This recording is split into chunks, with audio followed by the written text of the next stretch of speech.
Hello, friends. I'm so glad you can make it. We're here on our new Sunday evening Q&As, and today we're talking about Buddha nature. And why don't we dive right into it? So, Buddha nature comes from the Mahayana teachings and having to do with our true nature. So, we could define Buddha nature as the innate potential of all beings to become Buddhas, or the mind's innate potential for complete clarity. In English, that means that all beings have the potential to awaken, to become enlightened, and to become Buddhas. Or as I like to say it, all beings have the ability to evolve. And so when we say all beings, we mean all beings. Buddha believes that animals and even the smallest of insects are on a path to enlightenment. That's small insects. I guess if they're nice to other insects, they get a better rebirth and they could be reborn into maybe a better thing like a bird. And then maybe if you're a good bird and you don't poop on too many people, you could become a nice cat, and then cat to dog, whatever the thing is. But in Buddhism, they believe that these lower forms of sentient life evolve into the higher forms of sentient life. And oddly enough, that's kind of the scientific thought too, right? That human beings being one of the highest forms of sentient life on the planet, we believe that we evolved from very primitive things and into primates, and then finally into human beings. So that sentiment is kind of mirrored in Buddhism, and I always thought that that was pretty interesting. That makes it easy for rational people to come to terms with. Um, and so when we talk about Buddha nature is the mind's innate, it means something that a quality that we're born with, that's there, that doesn't need initial development, right? That it's there. Our innate potential for complete clarity. Here, by saying complete clarity, they're talking about awakening or enlightenment or Buddhahood. And this kind of makes sense because we often talk about how in Buddhism you could break it down to the simplest thing, that Buddhism is just about right view and wrong view. Right view, understanding your true nature and the true nature of reality. That right view, that right perspective, would be considered complete clarity. And if you have right view, you're a Buddha, and if you don't, you're not. So the idea is that we have ignorance at one end of our evolutionary spectrum, and we have clarity at the other end. And so as a species, we're moving from ignorance into clarity. And for me, this is really absolutely true, that as I move forward, as I meditate on all these practices that we do, that really is the quality that we gain more so over anything else. I just gain so much more clarity on how I work and how my emotions work and how my environment works and how others work. And of course, with that clarity brings great peace. When you understand how the game works, you're at peace with it. Anxiety of not knowing what's happening wears away, and you become comfortable. So, in so many ways, I agree with that. And I always say that the goal of meditation is objectivity and clarity, no doubt about it, right? So, and then we can understand Buddha nature on a deeper level. And the Mahayanists will say it's the emptiness of inherent existence of the mind. Now, that's a big, heavy statement. The emptiness of inherent existence of the mind. And what they're another way to say this is, it's understanding your true nature, understanding the true nature of yourself. And we're going to get back to this in 1 second, because we read this at all the retreats. It's part of our affirmation of our true nature prayer or affirmation that we recite. So I'm going to clarify it there for us. Um, Buddha nature is often referred to as the essence of Buddhahood, or they say the womb of Buddhahood. or enlightened essence, for without it, enlightenment could not be possible. So, in so many ways, I think my own translation to this is that Buddha nature is the capacity for evolution, the capacity for improvement, whether that evolution is physical, spiritual, mental, emotional. It's that we all have the capacity to be a little better than we were yesterday, right? To me, that's what Buddha nature is, that capacity for improvement. The word capacity. Buddha nature is that potential, right? That little spark that all sentient life has that allows us to grow and be more than we are. And Buddha nature sometimes I think sounds a little heady. Sometimes I think it sounds a little boring. And I think it's because people don't really understand what the topic is about. Buddha nature is really about our true nature. And we talk about our true nature all the time. So I think when you put it in those terms, Buddha nature gains great clarity. And I'm hoping to do that for us today. When you understand that all we're talking about is recognizing our true nature, then the whole concept of Buddha nature just becomes kind of academic. So, in a lot of ways, I just would say Buddha nature is our true nature. It's the name for our true nature, Buddha nature, right? Okay, with that said, Buddha nature is posited to have two aspects. One of them is called naturally abiding Buddha nature, and the other is transforming Buddha nature. This is from my school, Sera Monastery in South India, the Gelug, Tibetan Gelug tradition. When we talk about naturally abiding Buddha nature, again, they're talking they clinically on the debate ground, they would say the emptiness of inherent existence of the mind. But what that really means is your true nature, because our true nature is that it's empty of inherent existence. So I think it's a kind of a backwards way of trying to make the point. I don't think that there's no clarity in that statement. But when we say naturally abiding Buddha nature is our that true essence of that potential, right? Of what we are, our true nature, right? That's what it is. Now, transforming Buddha nature is a little easier to understand. It's one's qualities that can be further developed, potentially becoming the omniscient mind of Buddha.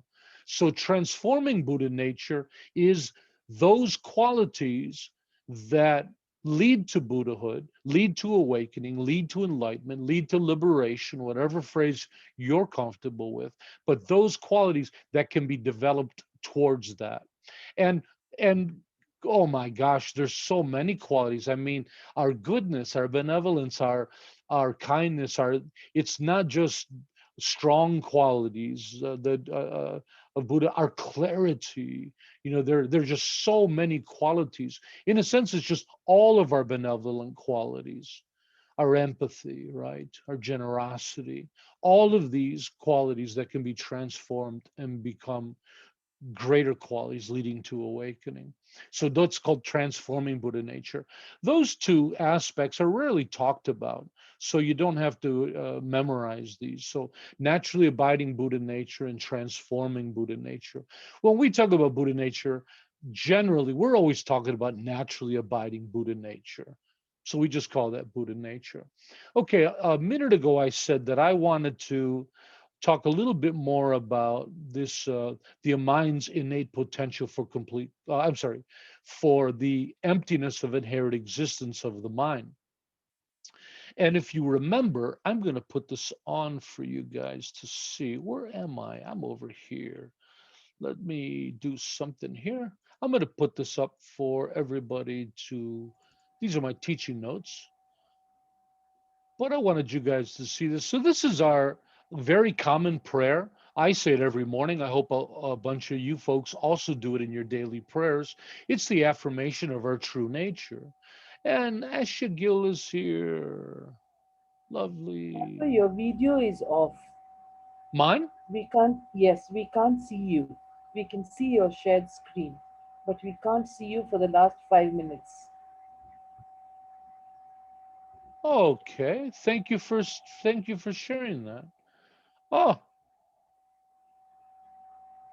There it is. I wonder, sorry world, I didn't know. I don't know if I bumped it or yeah. So just for the last several minutes? Yes, Oh, five good. minutes for the last Oh, five okay. minutes. Yeah. And anyways, my gabbing was probably all you needed to really hear anyways. So nice to see you, Ashigil. Thank you for joining us. So, I'm back. Look at that lovely face. Oh, no sunshine while I was gone, huh? That sounds like a song.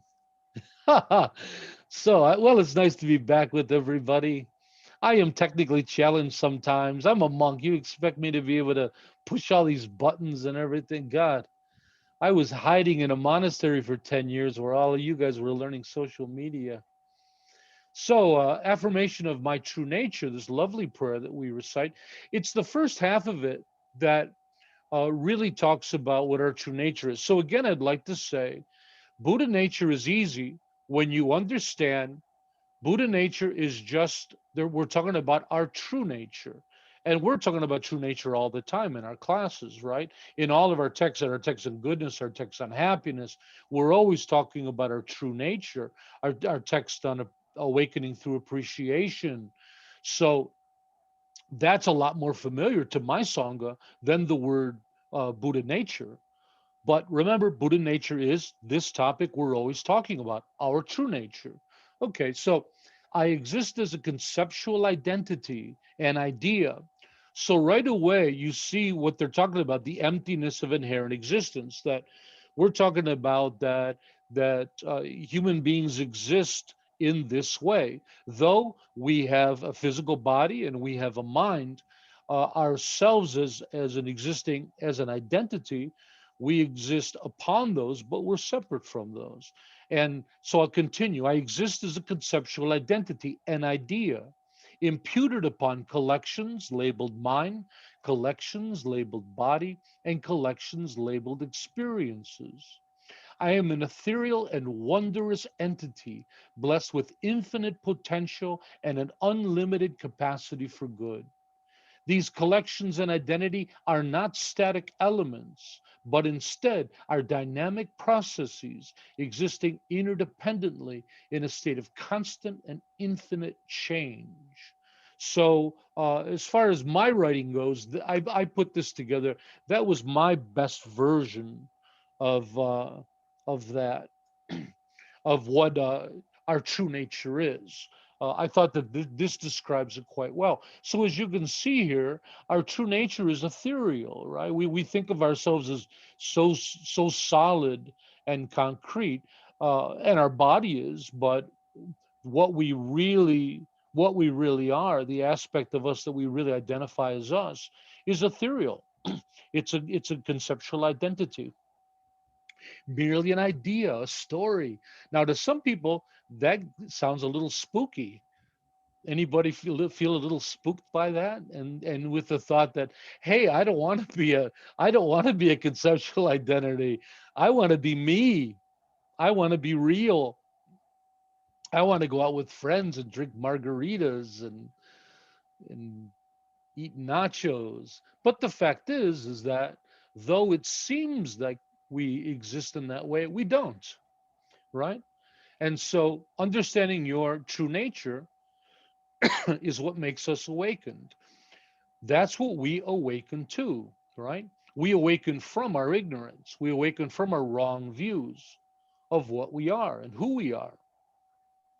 So when we awaken to the truth of how we exist, the truth of who and what we are, the truth to our true value, our true potential, our true nature. This is awakening. So when we awaken to our true nature, we're awakening to our Buddha nature. Oh, I thought that was lovely. I'm getting good at this, aren't I? So Buddhists posit our nature as within scripture, they talk about our true nature is naturally good, compassionate, wise, joyful, possessing a shining contentment or a spiritual radiance. Isn't that lovely? That arises from deep seated feelings of well being and goodness. This is what the Buddha talked about, what our true nature is. And the reason we are separated from this idea of this is because of our ignorance. Because of wrong views, we don't see ourselves in this light. And it's because of our shared human limitations, our favorite quote of the month, right? Our shared human limitations, our ignorance, our misunderstandings, our delusions, are qualities like greed and hatred, all of these human limitations that we all share. We all share the same human limitations. I can't say that enough. That you can't say, oh, this guy is really angry. Oh, no, we're all angry. He might be more angry than the rest of us. But wherever you're pointing that little finger of yours, saying this guy or this gal, you're pointing that quality exists in you as well. We all share the same qualities, just in different amounts. And I make that point so strongly because when you understand that, you understand how connected we are. You understand how people are much more similar to you than you might think. And that brings compassion and empathy and makes you understand others and be more kind and more thoughtful, more forgiving and understanding. So that's a really important aspect to understand. I know we have a few Eckhart Tolle fans here. I am a huge Eckhart Tolle fan. Do you all know Eckhart Tolle? A couple of you do. Okay. Uh, he has this beautiful quote that I love so much, and I'd love to share it with you. He says, when you know who you truly are, there is an abiding, alive sense of peace. You can call it joy because that's what joy is, vibrantly alive peace. Isn't that pretty? So, what Eckhart's pointing to is our true nature, right? And when you, oh, Pei K is back on another device. So again, when we understand, he says, when you know who you truly are. Now in Buddhism, we supplant the idea of who you are with what you are, because who you are is an easy answer. Who you are is whatever all the causes and conditions and parts and pieces of you come together at any given moment. That's what you are. So right now, it's just a big pot of stew on the stove, right? Whatever emotions bubble up with whatever mental states they're hinged to, and what you're doing in your life, and all of those things come together. That's you. Whatever arises to the surface is you at that moment. It's always changing. Who you are is always different in every moment. So it's just whatever boils up to the top of that kettle is you at that moment. What you are is the answer, is the question that Buddhists put so much time into understanding. And what you are, again, comes back to our prayer on affirmation of our true nature. That gives us a piece, a little window into what we are. Now, with that said, I'd like to add the caveat that that's what Buddhism asserts that we are, but we should be careful and not just believe things because we read them or because monks tell us them. I'm giving us the Buddhist perspective of this, the Buddhist presentation of it, but you should be a good student and question it for yourself. We don't know if they're right or not. It sounds pretty right to me. I did a lot of work on it and put some logic towards it. I like it.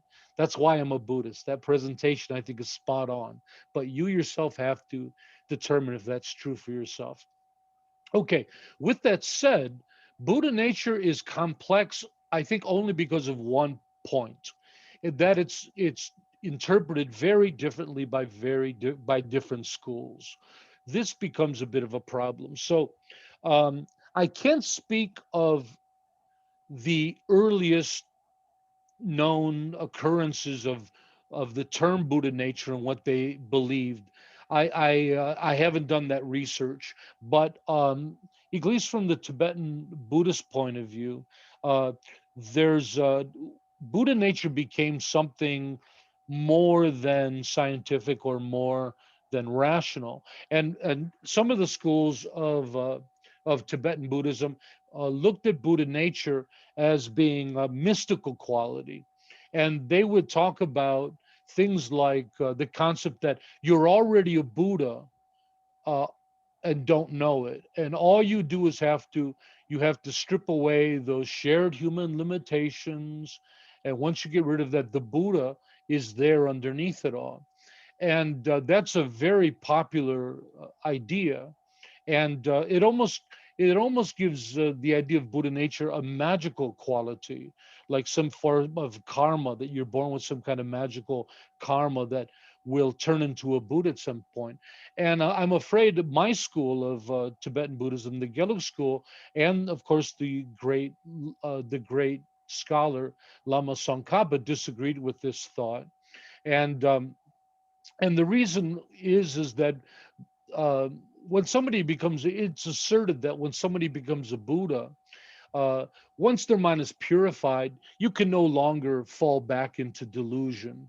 Once you reach a certain point, you can't fall back. You can't become unenlightened. Once you're enlightened, that expansive mind cannot be stuffed back into that box of samsara. So the idea is that once you become enlightened, you're enlightened. So there is no aspect of us that in the past was enlightened and got covered over. That's rejected. Or the thought that I'm enlightened somewhere inside me, and my limitations are covering up. And so this quote of Tsongkhapa makes a nice point. Though the capacity for achieving enlightenment is innate within all sentient beings, enlightenment itself is not. And to me, I found great clarity in this, and I thought it just beautifully said. Now, I can't say that this is the accurate view. There's different schools that have different opinions of what Buddha nature is. As a secular Buddhist, I like stepping away from the mystical or magical, and so I like the work of Tsongkhapa. Tsongkhapa does a pretty good job of it. So again, though the capacity for achieving enlightenment is innate in all sentient beings. We all have the building blocks to get there. Enlightenment itself is not innate. Enlightenment has to be earned through diligent hard work. You gotta get it yourself. It reminds me when people come up to me when I'm teaching, and they ask me for blessings. And especially when I was in India, people would come up in parking lots and bow down, bless me, take my hand and put it on their heads, bless me, bless me. And I don't really believe in such a thing. I don't believe that somehow I can give my hard work to others. I'm a bit awakened. I'm awakening. Let's get the wording. I'm awakening because I worked hard. I did the studies. I did the meditation. I worked on myself. I did a lot of introspection. I have really smart friends, and I had great teachers. Whole bunch of stuff, but it was a lot of hard work, and it still is. But it's a joyful work, so I love it. But there's no way for me to just kind of magically hand that to somebody else. So I used to tell these people, I say, yeah, you got to do the work yourself. You can't get a quick shortcut from me. Go out and do the work yourself. And if you remember, that's where the our our our kindness meditation, our kindness prayer comes from. That I use it as a blessing, telling people, may you be well, may you be prosperous, may you be well, uh, may you be free of past regret and future. I'm giving them practice instructions. Those are the instructions for enlightenment, right? So I snuck in. So when people ask me for a blessing, I sneak in a little instructions for them to get to work.